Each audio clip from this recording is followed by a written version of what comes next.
BlackBerry Q10 expected second quarter 2013. One key feature that many BlackBerry users like about their phone is the physical keyboard, something that is becoming increasingly rare in the world of smartphones. But even though BlackBerry have taken a big step into the future with their new BlackBerry 10 platform, they haven't forgotten one of the features that sets BlackBerry devices apart. At first glance, the BlackBerry Q10 looks like any other traditional BlackBerry device. The keyboard looks like the one on the Curve or the Bold models, with a familiar arrangement of carefully designed QWERTY keys.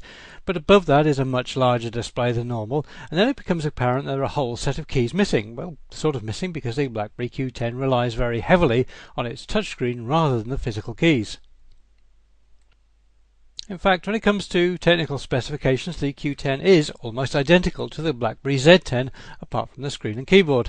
It shares an identical 1.5 GHz dual-core processor with 2 GB of RAM and 16 GB of internal flash storage, an 8 megapixel primary camera, a 2 megapixel secondary one, a micro HDMI port, GPS, NFC, LTE support, plus all the usual smartphone features you would expect.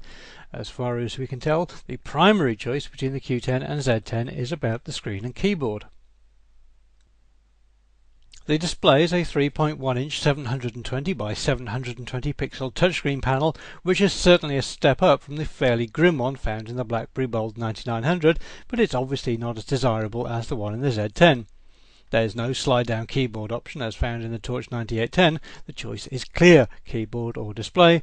Everything else is pretty much equal. Although it looks like a traditional BlackBerry on the outside, inside this is a completely different beast with a new operating system that actually looks like it belongs in 2013 rather than 2003. BlackBerry have been working very hard to build up a new application library because old apps are not compatible, and it does seem that there will be a decent range to download when the Q10 becomes available. Die-hard BlackBerry fans have waited a long time for this device to be launched.